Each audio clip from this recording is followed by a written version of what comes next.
Hello નમસ્કાર વિદ્યાર્થી મિત્રો, વેદ ડિજિટલ એજ્યુકેશનમાં આપનું હાર્દિક સ્વાગત છે। આજે આપણે ધોરણ 6 વિષય સામાજિક વિજ્ઞાનની અંદર પ્રકરણ નંબર 9 જેની સ્વ અધ્યયન પોથીનું 100% ટાઈપિંગ સાથે સંપૂર્ણ સોલ્યુશન જોવાના છીએ। તો ખાસ વિદ્યાર્થી મિત્રો, ચેનલમાં નવા હોય તો ચેનલ સબસ્ક્રાઇબ કરો, બાજુમાં બેલ આઇકનને પ્રેસ કરો જેથી તમને અવનવા વિડીયોની માહિતી નોટિફિકેશન મળી શકે। વિડીયો લાઈક કરો, તમારા મિત્રો દોસ્તોને શેર કરો। તો 9મું ચેપ્ટર છે આપણું ઘર પૃથ્વી। સાચો વિકલ્પ પસંદ કરો। નીચેનામાંથી કોની હાજરી વગર આપણું અસ્તિત્વ શક્ય નથી? સૂર્ય। જે પદાર્થનું વજન પૃથ્વી પર 50 કિલોગ્રામ થાય તે પદાર્થનું વજન સૂર્યની સપાટી પર કેટલા કિલોગ્રામ થશે? 1400 કિલોગ્રામ। સૌર મંડળમાં પૃથ્વીને યોગ્ય સ્થાને ગોઠવવા માટે નીચેનામાંથી કયા બે ગ્રહો વચ્ચે ગોઠવવી પડશે? તો શુક્ર અને મંગળ। વૈજ્ઞાનિકો કયા ગ્રહ પર જીવન વિકસાવવાનો પ્રયત્ન કરી રહ્યા છે? તો મંગળ ઉપર। કયા ગ્રહના વલયો માથામાં પહેરેલી પાઘડી જેવા લાગતા હોવાથી પાઘડિયા ગ્રહ તરીકે ઓળખાય છે? તો એમાં આવશે શનિ। કયા નક્ષત્રમાં સોના ચાંદીની ખરીદી કરવામાં આવે છે? રેવતી નક્ષત્રમાં। ચલો ત્યાર પછી આપણે આગળ વધીએ વિદ્યાર્થી મિત્રો। તો તમારે ધોરણ 6 ના દરેક વિષયના સરસ મજાના વિડીયો લેક્ચર જોતા હોય તો વિડીયો લેક્ચર વિદ્યાર્થી મિત્રો તમને મળી જશે। ક્યાંથી મળશે? તો ભાઈ આપણી વેદ ડિજિટલ એજ્યુકેશન નામની જે એપ્લિકેશન છે જેમાંથી 3 થી 12 ધોરણના દરેક વિષયના વિડીયો લેક્ચર, સ્વાધ્યાય અભ્યાસની સમજૂતીના વિડીયો, પરીક્ષા માટે ઉપયોગી મટીરિયલ, જુદા જુદા જિલ્લાના પેપરો, સ્વાધ્યાયન પોથી, પ્રોજેક્ટ પ્રવૃત્તિ બુક, આ બધું જ ગૂગલ પ્લે સ્ટોર કે જ્યાંથી આપણે ગેમ ડાઉનલોડ કરીએ તો ત્યાં જઈને મળી જશે। બરાબર, તો ગેમ ડાઉનલોડ કરીએ ત્યાં જઈને વેદ ડિજિટલ એજ્યુકેશન નામની એપ્લિકેશન ડાઉનલોડ કરો।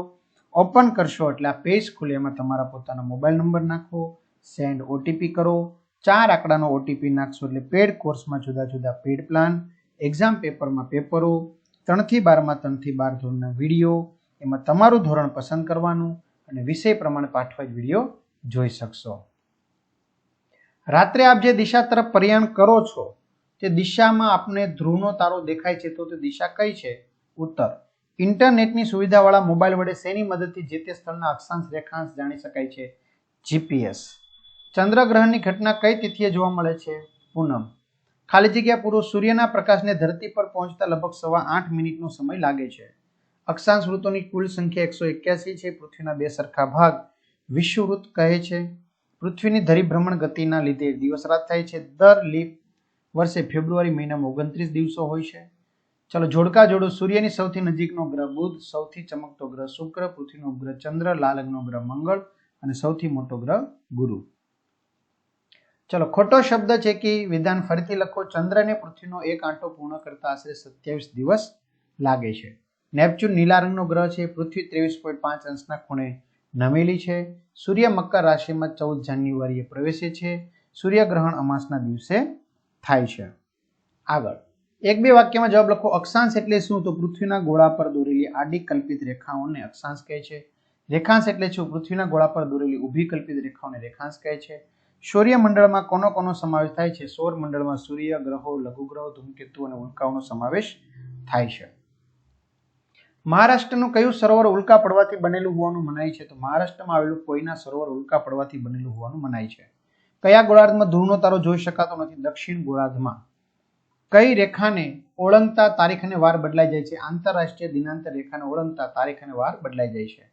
કટિબંધો કુલ કેટલા છે? કયા કયા? તો 3। શીત કટિબંધ, સમશીતોષ્ણ કટિબંધ, ઉષ્ણ કટિબંધ। 0 અક્ષાંશની નજીક આવેલા વિસ્તાર જ્યાં સૂર્યના કિરણો સીધા પડે છે, ગરમીનું પ્રમાણ ઊંચું હોય છે, તે કટિબંધનું તમારે શું જણાવવાનું છે? નામ। તો 0 અક્ષાંશની નજીક આવેલ વિસ્તાર જ્યાં સૂર્યના કિરણો સીધા પડે છે તેને ઉષ્ણ કટિબંધ કહેવાય છે। સૂર્યનું ઉત્તરાયણ કઈ તારીખે થાય છે? તો 22 ડિસેમ્બરથી સૂર્યના કિરણો સીધા કિરણો ઉત્તર તરફ એટલે કે વિષુવવૃત્ત પર પડવાના શરૂ થાય છે, તો આમ સૂર્યનું ઉત્તરાયણ 22 ડિસેમ્બરે થાય છે। ચલો ટૂંક નોંધ લખો। સૂર્યગ્રહણ નિહાળતી વખતે કઈ કઈ બાબતોની તકેદારી રાખવી જોઈએ? તો વિદ્યાર્થી મિત્રો વિડીયો પોઝ કરી અને તમે આ બાબતો મુદ્દા છે એ શું કરી શકો છો? લખી શકો છો। આગળ ઋતુ પરિવર્તન ન થાય તો શું થાય? બરાબર, તો કઈ કઈ મુશ્કેલીઓ સર્જાય તો પણ તમે વિડીયો પોઝ કરીને શું કરી શકો છો? લખી શકો છો। ગ્રીનિચ રેખા વિશે બી લખી શકો છો। ગ્રીનિચ રેખા આપણે કોને કહેવાય છે? ક્લિયર? ચાલો પ્રશ્ન 7 સૂચના મુજબ નીચે આપેલી પ્રવૃત્તિ કરો. ઋતુ પરિવર્તનના કારણે આપણા ખોરાક અને પોશાકમાં કેવા કેવા ફેરફારો થાય છે તેની મદદથી તૈયારી કરો. તો ઉનાળો, શિયાળો અને ચોમાસું. તો બરાબર, તો ખોરાક, પોશાક કયા કયા ફેરફાર છે જે આપણે અહીંયા લખેલા છે. બીજું, ધ્રુવનો તારો આપણને કઈ કઈ રીતે મદદરૂપ થાય છે તેની તમારે નોંધ તૈયાર કરવાની છે. બરાબર, તો ધ્રુવનો તારો હંમેશા ઉત્તર દિશામાં હોય તો દિશા જાણવા માટે ઉપયોગી છે. મિત્રની મદદથી વેસ્ટમાંથી બેસ્ટ તમારે સૂર્યમંડળ તૈયાર કરી અને સૂર્યમંડળનું ચિત્ર છે અહીંયા ચિપકાવવાનું છે. તો ચિપકાવ્યું છે.